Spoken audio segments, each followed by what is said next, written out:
Hey everybody, and welcome to the 50th episode of WTF Cinema. As you can see, I have chosen to dress up for the part. But before we actually start the review, I wanted to spend just a second with you to explain what we're doing here.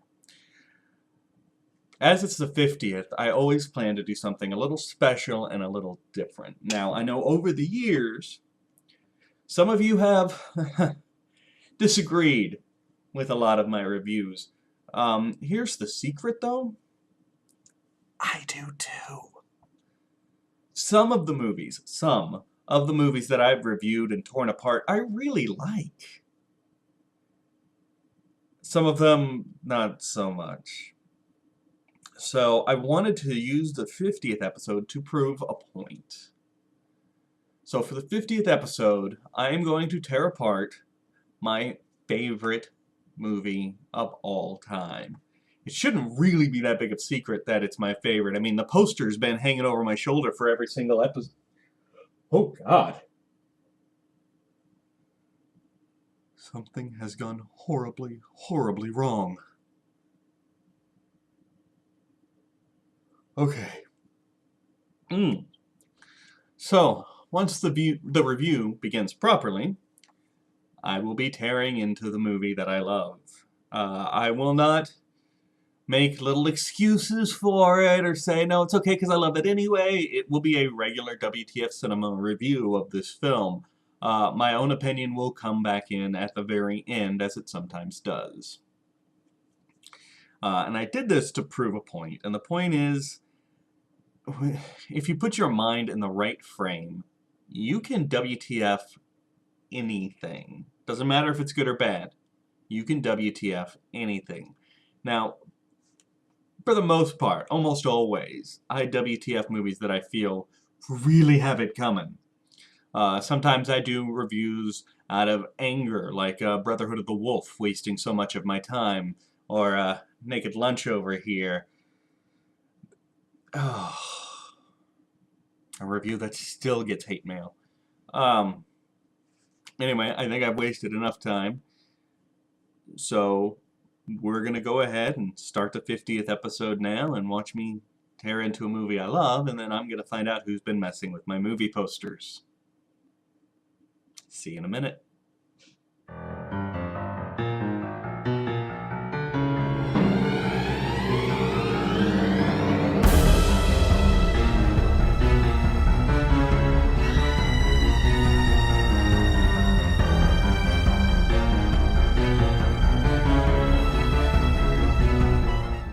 Hey everybody, and welcome to the 50th episode of WTF Cinema. Boy, have we got a treat for you today.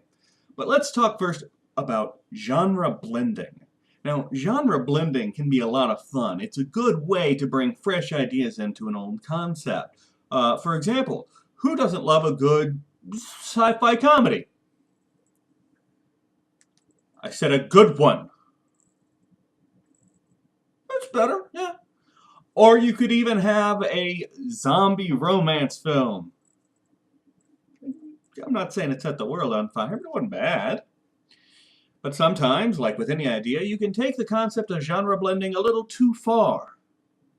So let's dive right into the sci-fi horror comedy romance musical that is The Little Shop of Horrors. Little shop of horrors, little shop of terror, little shop of horrors, no. Oh, good. We've got Kermit the Frog directing, so you know it's gonna be good.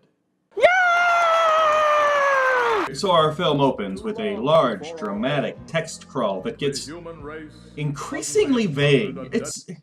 It starts out incredibly specific, right there at the beginning, on the 23rd day, in the month of September. Most movies don't tell you the exact day that they're taking place, but this movie said 23rd day of the month of September. Then it's like, a decade or two ago. And then this really bad thing came to Earth that threatened us all, and it showed up, where you wouldn't expect it. That was kind of a weird ramp there, from like super uber specific to no information given to you at all.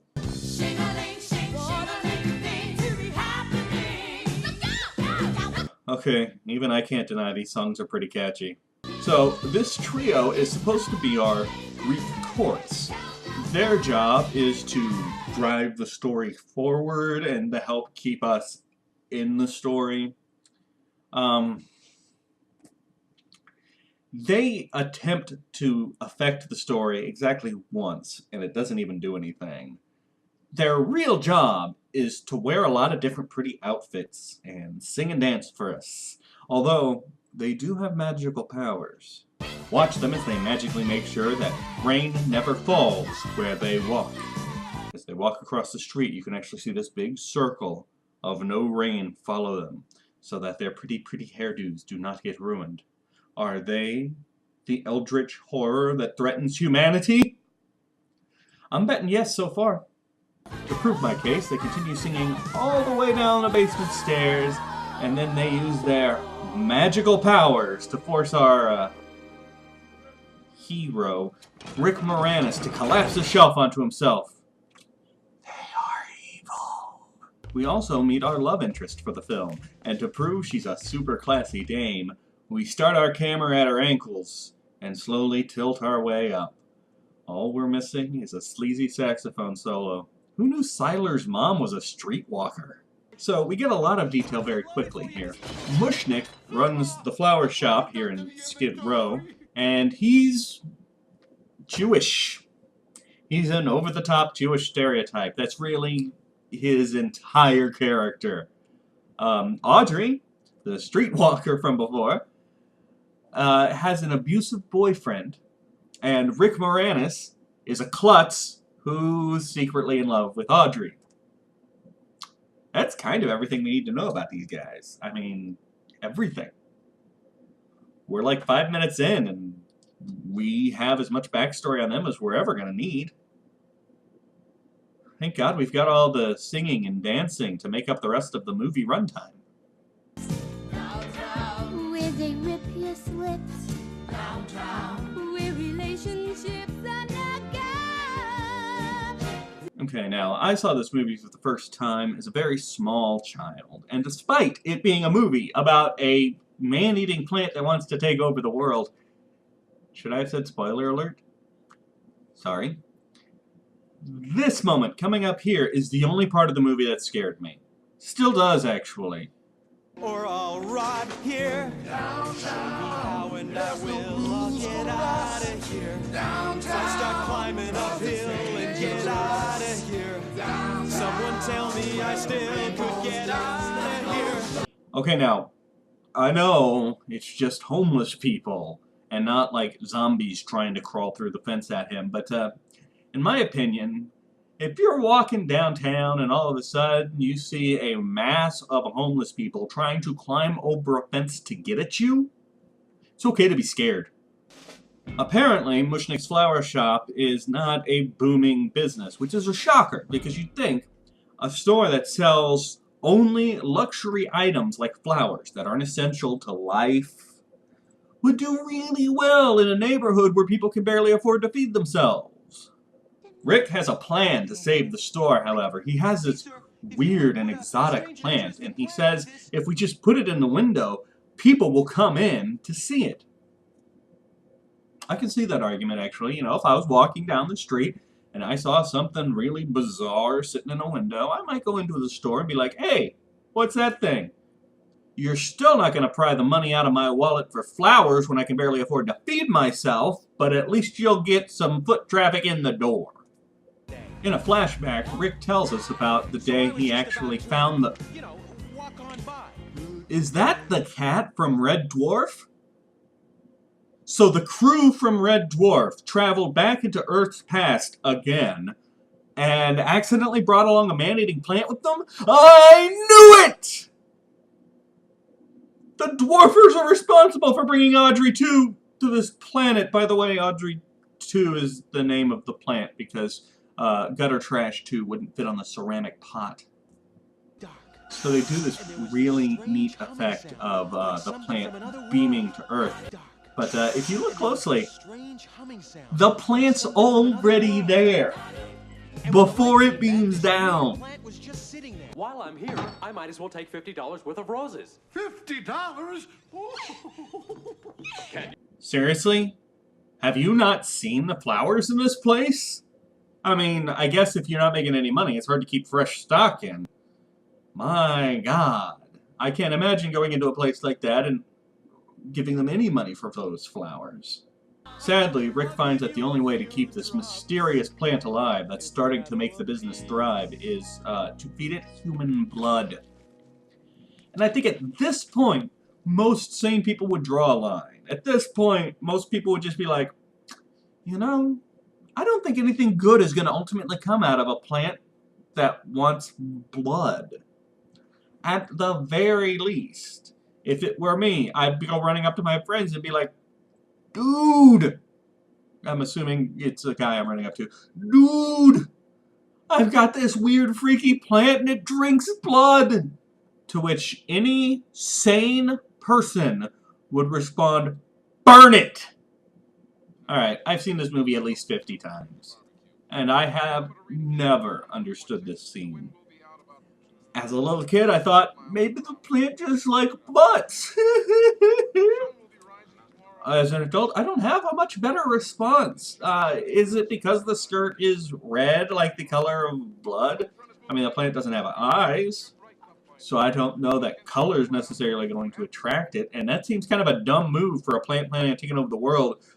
Red means blood. Must eat. A friend of mine once postulated that perhaps the chick was on her period, and so the plant, you know, could sense the blood. But that seems like a joke that's wildly out of place in the tone of this movie. I don't get this scene. I'm gonna have to track down Kermit the Frog and ask him what the hell this scene means. What? You, please, lady, don't. Put your clothes back on. It's Wink. Well, you can't do this to me. What if your husband were to walk in? I'm right here, Wink. I'm sorry. I love your show, but I've got to kill you both with this machine gun. Oh, you got me. Oh. I feel so very weak. Mr. Candy, we need you to leave some scenery for the plant to chew on later. Okay? Thanks. So while Rick is doing a radio interview to promote Mushnik's Skid Row Florist, which tells us, the audience, that business is booming thanks to that plant, our Greek trio does their one attempt to try to influence the course of events. They tell Audrey she should dump the abusive boyfriend and date Rick Moranis instead. It doesn't have any effect. Really, they just need to stick to wearing pretty dresses, popping up out of nowhere, and singing along with musical numbers. Every musical ever made, no matter how good they are, always has that one song that drags the narrative to a grinding halt. In this movie, it's the song Somewhere That's Green. It's a ballad of middle-class domestic bliss. I'll give it this, so few songs dare to sing the praises of toasters and plastic on furniture. But by this point, we've completely lost any aspect of horror that the title may have promised us. The only thing that's scary right now is how much better Family Guy did this song. December bride, Chris Griffin, he knows best. The kids play howdy-doody as the sun sets in the west. And now we get another musical interlude whose entire purpose is to show us how much of his own blood Rick Moranis has been feeding the plant. Seriously, at a certain point, do you not stop to question the eventual outcome of a giant blood-sucking plant? That thing's getting massive. That thing clearly has a mind of its own. It's animate. Where do you think this ends? We finally meet Audrey's boyfriend, who's a dentist. And he's got his one song about how he's always loved hurting people, so he became a dentist. It's a little bit of a one-note character. What's funny is one of the Broadway cast recordings that came out a couple of years ago of Little Shop of Horrors actually has on it several songs that were written for the play that never made it into the play and thus did not make it into the movie. And there's at least 2 more songs whose entire premise is, I'm a dentist, I like to hurt people. Okay, the writers of this have a real issue with dentists. I get it. Very subtle.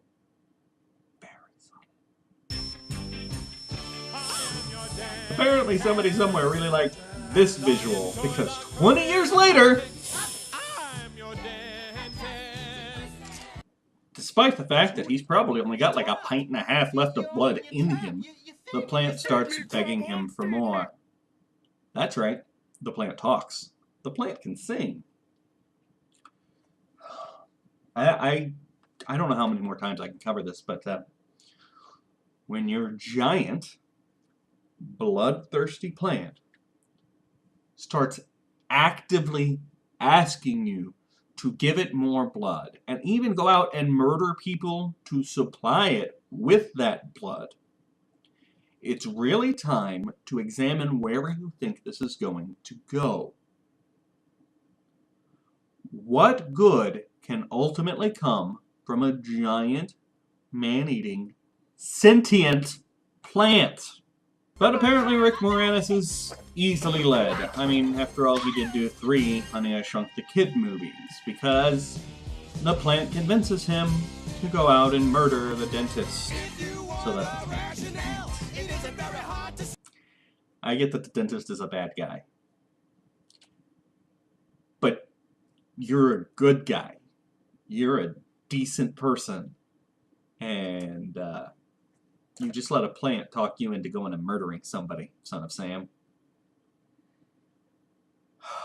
There's no way I can help you, is there? After Bill Murray and Steve Martin have a little fun together, Rick Moranis shows up to kill Steve Martin. Luckily, he doesn't have to, because the dentist accidentally kills himself by overdosing on nitrous oxide. Okay, cool, Rick. You're not a murderer. Woo! You still have to drag a corpse across town and feed it to a plant. Is this really the future you want? At the plant's insistence, Rick has to go and chop up the body. Seriously. At no point in this process do you question your decisions. Like at all. You're now chopping up a corpse because the plant told you to.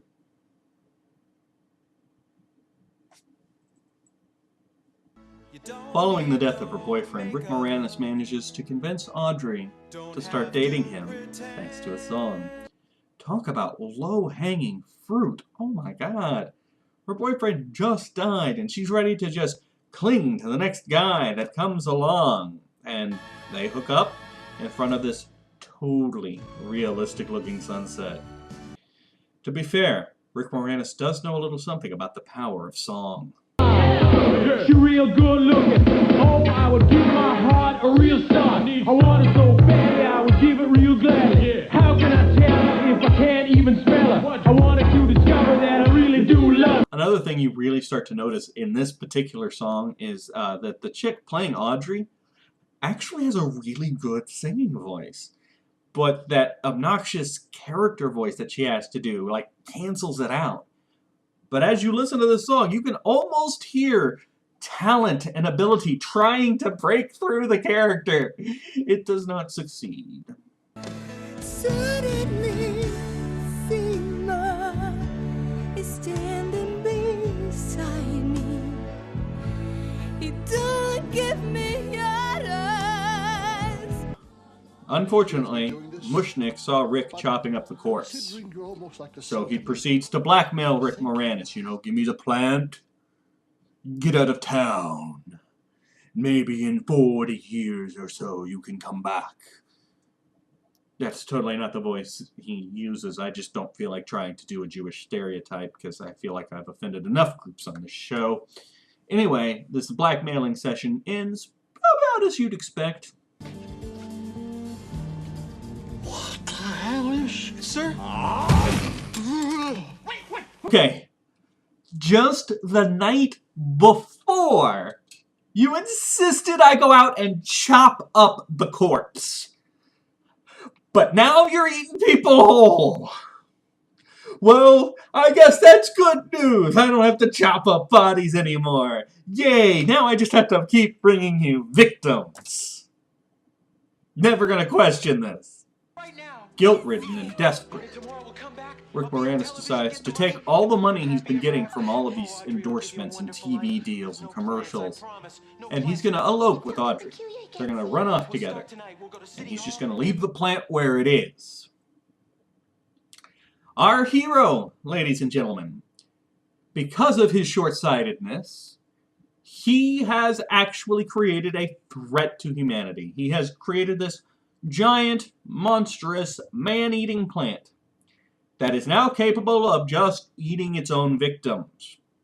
And his plan to deal with this horror that he has created is to skip town and let somebody else deal with it.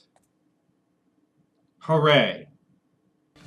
Realizing his plans to abandon the plan, Audrey 2 does what it must in order to keep Rick Moranis under its thumb. Or tentacle.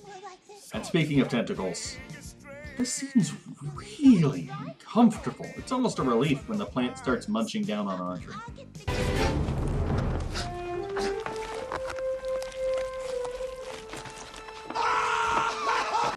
Now, here's where the ending is going to change drastically from what you're probably aware of. We are now firmly in the director's cut of this movie. This is the original intended ending, which I think makes it even more fair to pick apart than the ending that actually ended up in theaters, because that was the happy ending that was just thrown out there because it had to be done.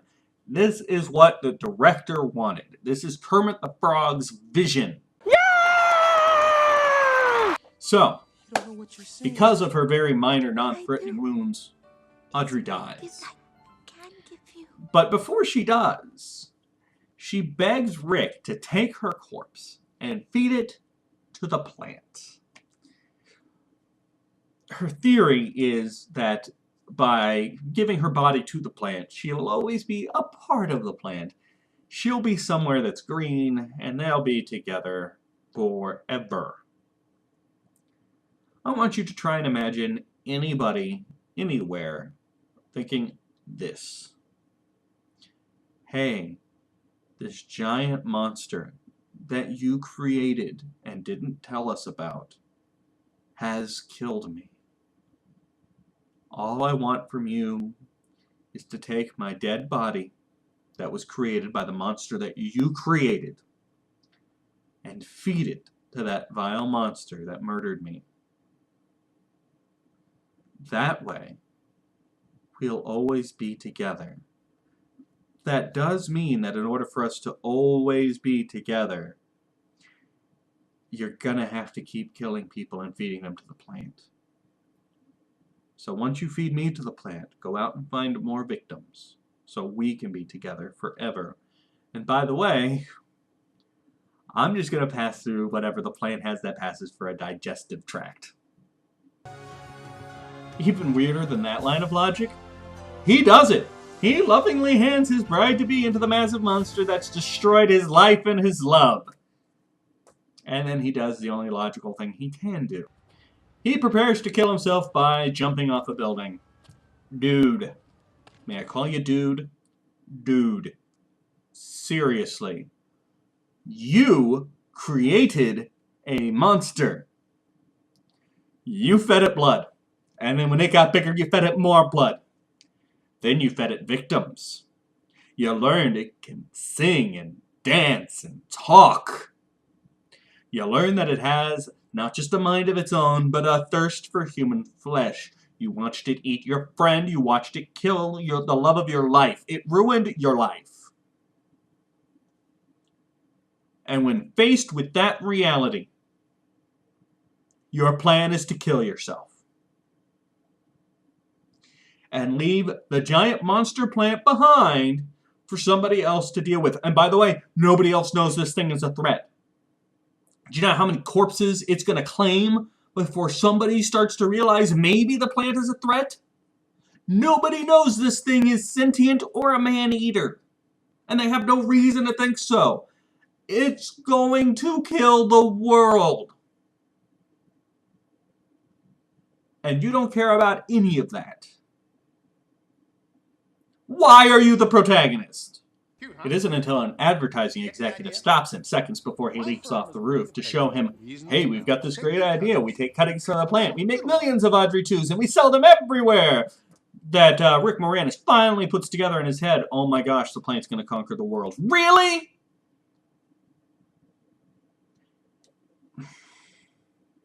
How dumb must you be to have at no point in this entire process looked to the future?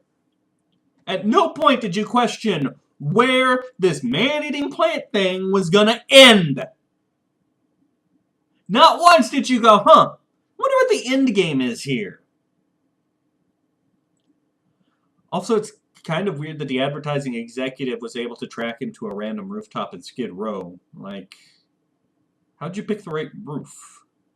So it's time for the final showdown. The vegetable must be destroyed. Only this is going to be harder than we thought. Man, it's a real shame you didn't just kill the thing when it was tiny! And now it's time for one of my favorite games to play with Little Shop of Horrors. Rick Moranis decides to try and kill the plant with a gun. I can't imagine any world in which that would be effective, but he's got this fun 6-shot revolver. Let's count how many shots are in this 6-shot revolver, shall we? Now, I'm going to try my best not to count ricochets as extra shots. But my final number may differ slightly from yours, but I think we're going to be roughly in the same ballpark.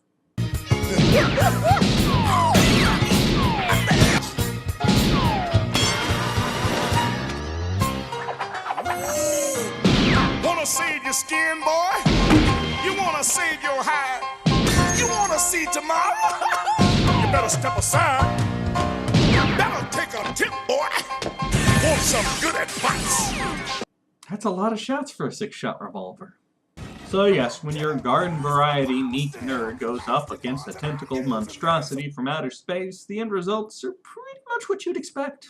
And our hero is consumed! That's only the beginning. In our epilogue, you see that our enemy wasn't the Greek chorus, it wasn't the crew of the Red Dwarf, and it wasn't even Audrey 2. No, our main enemy is the idiocy of America. Because massive hordes of people go out and buy the Audrey 2. Which is fine. That in itself is not stupid. That's just our consumerist trends happening. But the implication, and I say implication, the song lyrics tell us that these people who went out and bought these cute little plants, which I can't blame them for, they're adorable. I wish I had one. Not all, but a large number of people who went out and bought these cute little plants all had to find out that it ate blood, because, you know, it's not on the instructions or anything. So they all had to find out somehow that these things needed blood to survive. All of them gave it blood. And continued giving it blood. And continued feeding it people until it was big enough to take care of itself. Rick Moranis is a humongous, humongous idiot in this film. And then we have to assume that a large number of people are able to make the same amazingly idiotic sequence of events so that we have hundreds of massive, massive man-eating plants running loose. We have to assume that these things happen because A, the lyrics tell us that they do, and B, we get this. We get a 10-minute montage of plants destroying the world. There's not even any lyrics anymore. It's just musical bed while CGI'd plants destroy everything. They crawl on the Statue of Liberty, they eat houses, they eat subway trains. 10 minutes of floral carnage, all because one schmuck in the ghetto couldn't think ahead. The end.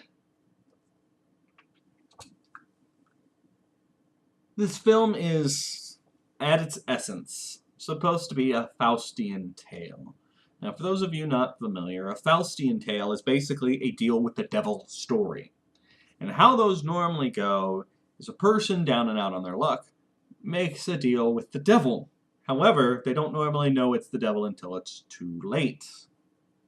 Then they find themselves embroiled in the situation where all they want to do is get their life back and escape the devil. It's not quite what we've got here, because at every step along the way, with every drop of blood, with every inch that plant grows, there's a moment where he could say, this is not going to end well, and he could stop. And he never does. It's because the plant brings business to the shop.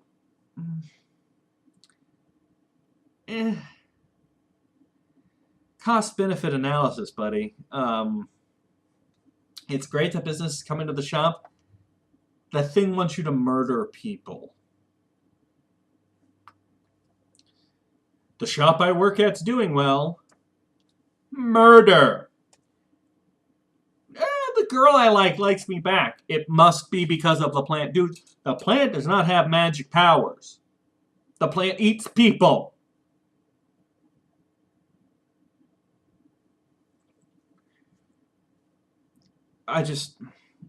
This entire movie is just perfect. I love this film. I love every frame. I love every moment. I love every line of dialogue and every performance. Don't think it was easy going to film school when this is what you consider the greatest cinematic masterpiece that's ever been made. But I do. I love this movie. I love the bit of cheese that's in there. Oh, I love this movie so much. I love it so much that every year, on the 23rd day in the month of September, I invite all my friends over and we watch it. Yes, some of my friends are getting very sick of seeing the same movie every year. I don't care. I love this movie. So that's it. That's our review. And that's 50 episodes. Now I got to figure out what to do for 100.